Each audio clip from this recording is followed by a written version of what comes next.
የነቢዩ መሐመድ ልደት ተከብሮ አያውቅም። አረብ ሀገር አይከበርም። ልደት እናክብርለት። ፉክክር ነው። ልደት የተጀመረው የክርስቶስ ልደትን እዚህ ያዩ እነሱም እዛ ያከብራሉ። በቃ ፉክክር። ሃይማኖት ማለት ፉክክር፣ መገዳደያ ምን ማለት ነው? ሌላ ነገር የለውም። ታቦት፣ አሁን ስለ ታቦት ካወራን የሙሴ ታቦት ነው የተሰጠው። አሁን በሰው ስም ታቦት አለ ኢትዮጵያ ላይ የለም። እግዚአብሔር የሰጠው ለሙሴ ነው ታቦቱ። ለሌላ የሰጠው አለ ይሁ ነው አይነት። እሱንም በህግ እንድተዳደሩ ሰዎች ፈለጉ። በምንድን ነው እግዚአብሔር የምናስደስተው ብለው አትሰቡ። በምንድን ነው ምን ብናደርግለት እግዚአብሔር ይደሰታል በኛ ብለው አሰቡ። እግዚአብሔር ደግሞ ያንን ትእዛዝ ሰጣቸው። ከአስሩ አንዱንም ማድረግ አልተቻለም። በህግ የሚኖርበት አይደለም። ስለዚህ ጽድቅ የሚገኘው በህግ ከመሰላችሁ እየጠፋችሁ ነው። ለዚህ ነው የሃይማኖት ህግ እንዲከበር የሚፈልጉት። ምን ስለሚፈልጉ? ህዝቡን መቅጣት ስለሚፈልጉ፣ ህዝቡን መደብደብ ስለሚፈልጉ፣ ህዝቡን ማጥፋት ስለሚፈልጉ፣ ህዝቡን መኮነን ስለሚፈልጉ። ፈሪሳውያን ይህን እናደርገዋል። ደብድበዋል፣ ገለዋል፣ ሰዎችን አሰቃይተዋል። ሃይማኖት የሚያደርገው ይሄን ብቻ ነው። እምነት በምን ላይ? በአንድያ ልጁ ላይ እምነት ካለ ነው የምትድነው። ምክንያቱም መስቀል ላይ የተሰቀለው ከመቅስፈት እንደዳነ ታውቃላችሁ። ማናችሁ መስቀል ላይ አብሮት የተሰቀለው የነበረው እባክህ መንግስት በመጣ ጊዜ አስበኝ ነው ያለ። ደስ ኦልሬዲ ወዲያው ይላል። ስራ ምናምን የለው። ስራ ወንጀለኛ የነበረ፣ ኃጢአተኛ የነበረ፣ ሌባ የነበረ፣ ዘራፊ የነበረ። እኛስ በበደላችን ነው። ይሄ ሰው ግን ምንም አላጠፋም። እባክህ ጌታ ሆይ መንግስት በመጣ ጊዜ አስበኝ አለ። ምንም የሰራው ስራ የለም፣ ጸደቀ ወዲያው። ዲስ ኢዝ ፕሮብለም። እናንተ በስራ እንጸድቃለን የምትሉ በስራ እስከሄድን ምን እየተሰራ ነው? ለስቶክ ባህል በስራ ከተባለ ጾም ሊገባ ነው ብላችሁ ሆቴል የማታጨናንቁት፣ የሆቴልን መኝታ ቤት የሚያጨናንቀው ማን ነው? ስጋ ቤትንና የሆቴልን መኝታ ቤት የሚያጨናንቀው ማን ነው? አረቄ ቤቱን የሚያጨናንቀው ማን ነው? ጾም ሊያዝ ጾም ሲፈታስ በህግ ከሆነ የምትጸድቁት፣ ጾም ሲፈታስ ማን ነው የሚያጨናንቀው? ጴንጤው ነው ወይስ ኦርቶዶክስ? ወንድምና እህቶቼ ኦርቶዶክስ ነው የሚያጨናንቀው። ዲስ ኢዝ ፕሮብለም። ስለዚህ ሲዝናል ሃይማኖት ከሆነ በህግ ስለሆነ በዚህ ጊዜ እናርግ፣ የእንትናን ዝክር አውጣ፣ ጉቦ የእንትናን ዝክር አውጣ፣ ለእንትና እንዲያርግለት ትጸድቃለህ እያለ ምን ያርጋል? አይምሮውን በቃ ለሱ ሰጠዋለሁ። ሰው ኖ ፕሮብለም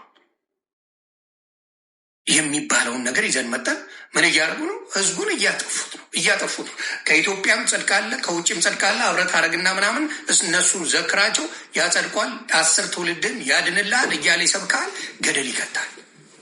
የክርስቶስን ቃል በቃል መጽሐፍ ቅዱሳዊ ላይ የተነገረውን ነገር በሙሉ ተሰርዞ ምን ሆኗል? በሰዎች መጽደቅ ተጀምሯል። እሱን ነው የምለው። እስቲ አባታችን እንስማ። ዋገባባ ይላላ ጌታ ይበቃሃል፣ ድንግል አታስፈልግም ለሚሉ በሽተኞች ዝናቡን እፈልጋለሁ፣ ደመናውን አልፈልግም። ውሃውን እፈልጋለሁ፣ ምንጩን አልፈልግም። እህሉን እፈልጋለሁ፣ ምንጩን አልፈልግም። የኢየሱስ ምንጭ ማን ነው? እግዚአብሔር ነው? ቅድስት ድንግል ማርያም ናት? የኢየሱስ ምንጭ ማን ነው? እግዚአብሔር ነው? ቅድስት ድንግል ማርያም ናት? በመለኮትነት አንድ ናቸው፣ አብና ወልድ አይደለ? ትምህርቱን እንዴት አድርገው እንደሚያጣሙ ይሁት ብቻ። ትምህርቱ በሙሉ ቅድስት ድንግል ማርያም አምላክ እንደሆነች እኩል እንደምትሰራ ነው የሚያስፈልገው። ኦርቶዶክስ ይሄን ነው የምታስተምረው። ዳስ ዋይ ለምሳሌ ደመረ የሚባለው መጣ አይደለ? ወደ ኦርቶዶክስ ስንት ጴንጤ በዛ ጊዜ ሄደ። እኔ ራሱ ከተቀበልኩ ስንት ጴንጤ ሆነ? ከኔ ጋር ከ30 በላይ ወንድምና እህቶቼ የግል አዳኝ አድርጎ ኢየሱስን ተቀብለዋል። አንድ አስገብታችሁ በጓዳ ሚሊዮን የምታስወጡ ከሆነ ምንድን ነው ትርጉሙ? ምንድን ነው ትርጉሙ? ይህንን ነገር እንኳን ማስተዋል ያቃታችሁ በስድብ፣ በተንኮል፣ በክፋት ማርያምን ሰማይ አደርሳችሁ አምላክ አድርጋችሁ የምትውሉበት ነገር በጣም ነው የሚያሳዝነው። እስቲ ስማ። ደመናዋ ድንግል ናታ፣ ዝናቡ መድኃኔዓለም ነዋ። ምንጯ ድንግል ናታ። ውሃው መድኃኔዓለም ነዋ። የተጠማውን ብቸኛ ኢየሱስ ክርስቶስ በመጽሐፍ ቅዱስ ላይ የለም። አከተም። ይሄ ነው ትምህርቱ። እንዲህ እያልክ ማስተማር ኦርቶዶክስ ቤት ትችላለህ። ብቸኛ ኢየሱስ ክርስቶስ የሚባል የለም። ይሄ አደባባይ ነው የሚሰብኩት አባቶች። ምንም ሼም የለም። ማንም የሚጠይቃቸው የለም። ማንም በኦርቶዶክስ ክርስቲያኒቲ ማርያም አምላክ ናት ማለት ትችላለህ። የሚጠይቅ የለም። ጥያቄ የለውም። ኢየሱስ ለብቻው ጌታ ነው የምንፍቅና ትምህርት ነው። ለዚህ ነው የሚቃወሙት።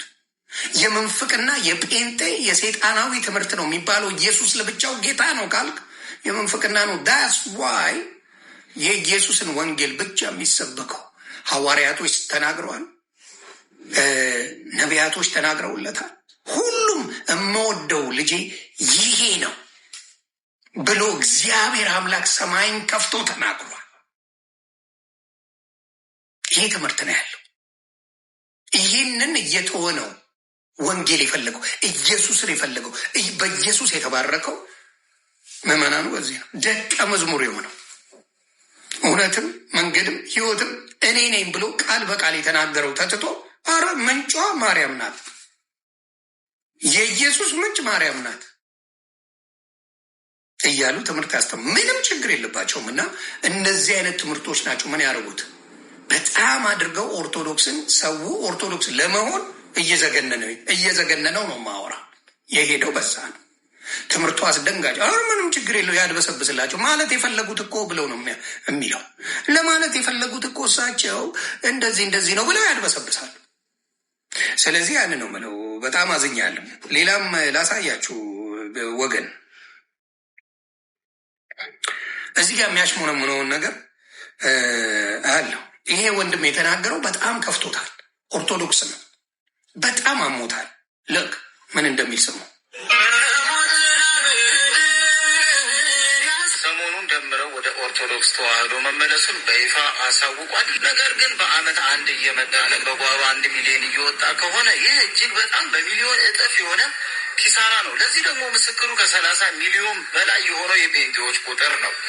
ይልቁንም በተቃራኒው አንድ ሲወጣ 1 ሚሊዮን እንዲመጣ የማድረግ መፍትሄውን ነው ማፈላለግ ያለብን። ለዚህም ደግሞ መፍትሄው ምንድን ነው የተባለ እንደሆነ ሰዎች የቱን ይዘው የቱን እንደሚለቁት ግራ እስከሚገባቸው ድረስ በመዓት ደርዘን የሚቆጠሩ ሞተው ተቀብረው የፈራረሱ የክፍለ ሀገርና የውጭ ሀገር ሰዎችን ማስመለክን ማቆም፣ ልክ እንደ እግዚአብሔር ወደ ያለውን ሰማችሁ። ማስመለክን ማቆም ይኸው ስም ምንድን ነው የተባለ እንደሆነ ሰዎች የቱን ይዘው የቱን እንደሚለቁት ግራ እስከሚገባቸው ድረስ በመዓት ደርዘን የሚቆጠሩ ሞተው ተቀብረው የፈራረሱ የክፍለ ሀገርና የውጭ ሀገር ሰዎችን ማስመለክን ማቆም፣ ልክ እንደ እግዚአብሔር ወደ እነሱ ማጸለይ፣ ማሰገድ፣ ማዘመር፣ በስዕላቸው ፊት ማስደፋት፣ ሰውን ያያሉ፣ ይሰማሉ፣ ሰምተውም ይመልሳሉ፣ በየትኛውም ስፍራ በኩል ሰዓት ይገኛሉ የሚለውን በፍጹም ከእውነት የራቀ አስተምህሮ ከቤተ ክርስቲያናችን ማስወገድ። ይህ ከሆነ የወጣው ሁሉ በወጣ እግሩ መመለሱ አይቀርም። ሰዎችን ወደ ቤተ ክርስቲያን መመለስ የሚቻለው አስተምህሮን በማጽዳት ብቻ። ይሄ ነው እንግዲህ። ይሄን ጋርክ ጴንጤ ነህ አከትም። ጴንጤ እኮ ይሄ ነው፣ ሌላ ነገር የለው። ጴንጤ ማለት ይሄ ነው። ጴንጤ ከኦርቶዶክስ የሚለየው ይሄ ወንድማችን ያለው ነገር ብቻ ነው። ሌላ ምንም ነገር የለም። ምንም ነገር የለም። ይሄ ወንድማችን ያለው ትክክለኛ ነገር ነው። ሌላ ምን ፈልገው ነው? ጴንጤ ለምን ትሆናለህ? እዚህ በብዙ በመቶ ሺህ የሚቆጠሩ ጻድቃን አሉ ተብለው ነው የምታስተምረው ቤተክርስቲያን። ጴንጤ ለምን ትሆናለህ? ይሄ ነገር ከቆመ ኦርቶዶክስ ለምንድን ነው?